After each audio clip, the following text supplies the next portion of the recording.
시청자 여러분 안녕하십니까? 저는 북한 핵 문제에 관해서 이스라엘이 과연 어떻게 행동할 것인가, 그와 관련해서 이스라엘 정보기관 모사드의 최근 활동은 어떤 것인가, 이런 문제를 최근에 다뤄오고 있습니다.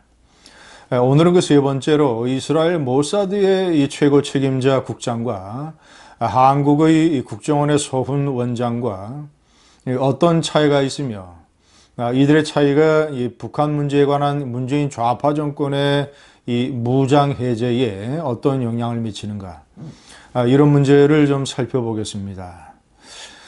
이스라엘 정보기관 모사드라는 뜻은 연구소라는 뜻입니다. 정보 및 이런 여러 가지 이제 국내 활동에 관한 연구소, 그 히브리어의 이 연구소, 이 말의 앞자를 따서 만든 모사드 연구소란 뜻입니다. 지금 현재 모사드의 국장을 맡고 있는 사람은 4년 전인 2015년에 임명됐습니다. 그는 30여 년의 경력 동안 모사드에서 이 해외에서 주로 스파이 활동을 했던 사람입니다. 스파이 활동을 하거나 아니면 공작원을 양성하거나 관리하는 이 정보기관의 가장 핵심적인 일을 맡았던 사람이죠. 요시 코헨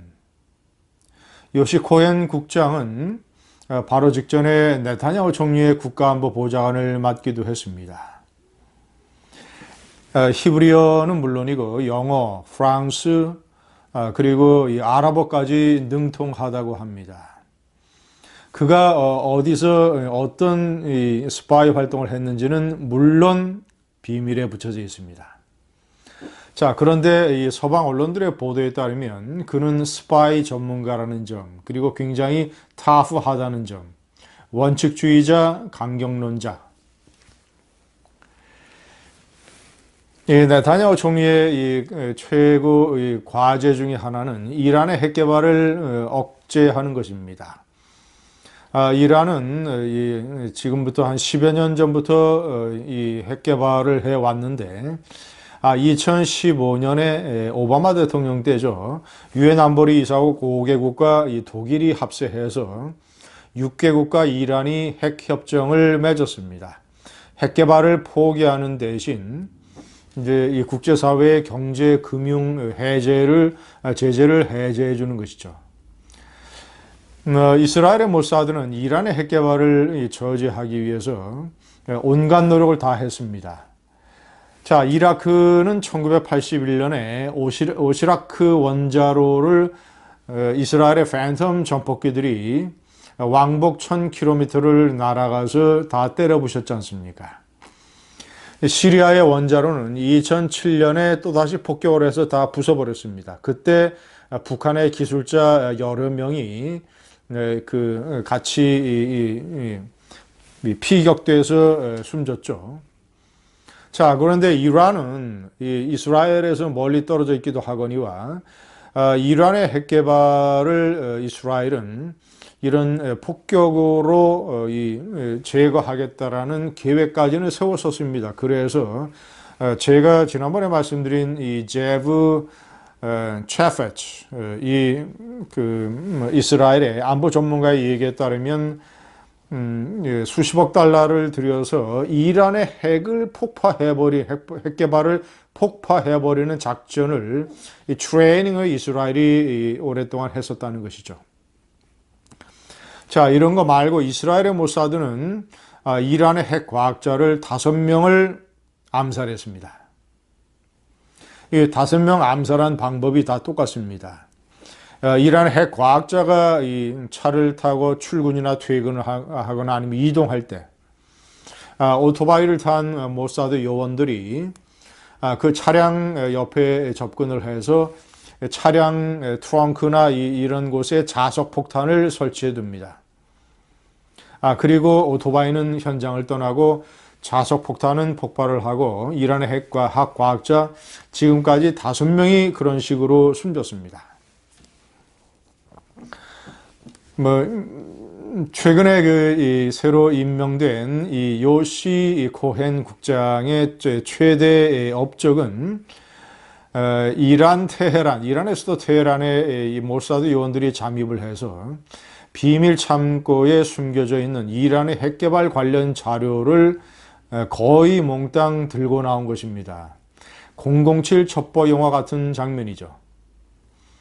자, 때는 지난해 1월이었습니다. 1월 모사드 요원들이 이란의 테헤란의 비밀 창고를 이란 당국이 아무것도 아닌 시설로 위장하기 위해서 밤에는 경비 요원을 붙이지 않고 밤에는 경보 장치만 설치를 했다고 합니다. 자, 이것을 노려서 이란인으로 활동하고 있는 모사드 요원들의 첩보에 따라서 모사드 요원 20여 명이 테헤란에 잠입을 했습니다. 그래서 비밀 창고에 가서 1차로는 경보 장치를 해제하고, 자, 그리고 금고에까지 이르는 데에 있는 철문 2개를 이 화염 토치로 해제했습니다. 자, 그리고 금고에 있는 방에 가서 금고가 전부 32개가 있었는데 그 중에서 이란이 핵개발 자료를 숨겨놓은 금고를 정확하게 찾아내기 위해서 오랫동안 첩보 활동을 벌였다고 합니다.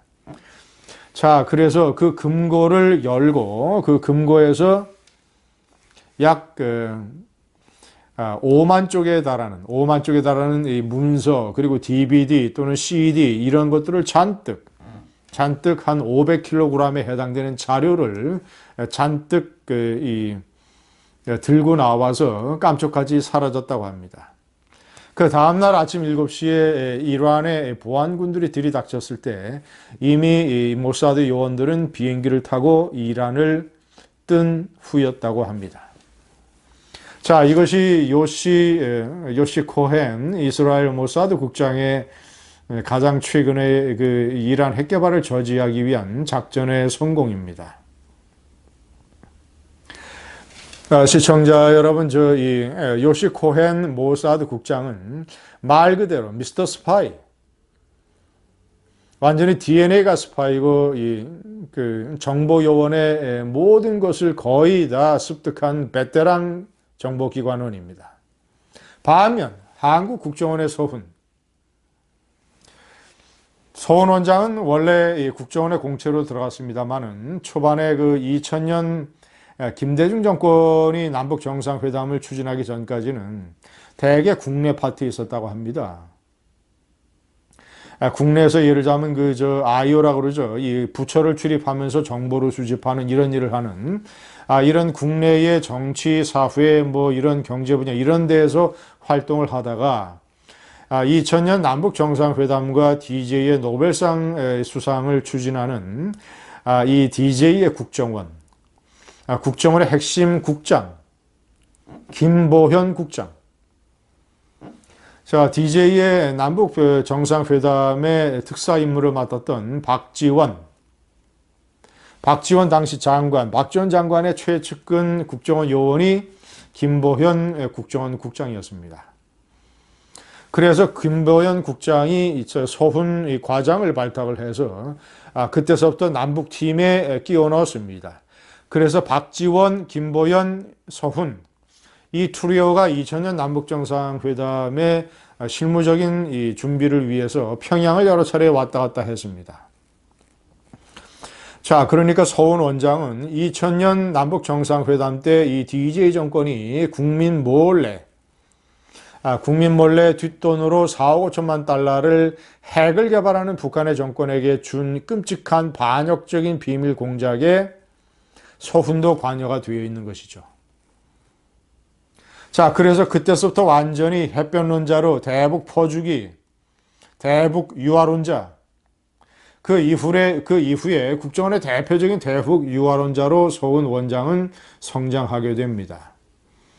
자, 그래서 7년 후에 노무현 대통령이 했던 김정일과의 평양 정상회담 때는 이 서훈 과장은 당시에는 국정원 차장으로 승진이 되어 있는 것이죠. 자, 그래서 완전히 김대중 노무현 문재인 좌파 정권에 이르는 이 기간 동안에 국정원의 아주 대북 실무 교섭, 자, 그리고 국정원 차장의 정상회담 실무 총책, 자, 그리고 지금은 서훈 국정원장이 되어서 판문점 선언과 평양 선언의 실무 주역이 되었던 것입니다. 시청자 여러분, 서운의 그 소년 같은 눈물을 기억하십니까? 판문점 선언 때, 자, 문재인, 김정은 양 공동 기자회견 때 그 기자회견을 바라보면서 손수건을 꺼내서 눈물을 닦을 정도로 펑펑 울어댄 순진하고 소년 같은 이 나라의 국정원장.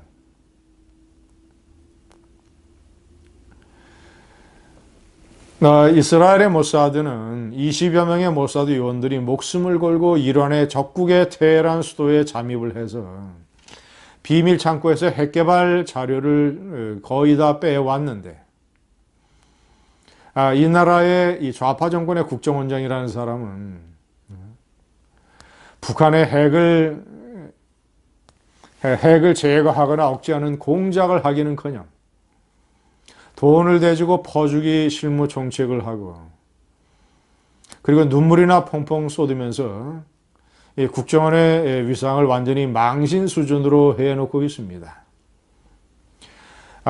요시 코헨과 서훈의 차이가, 그리고 모사드와 국정원의 차이가,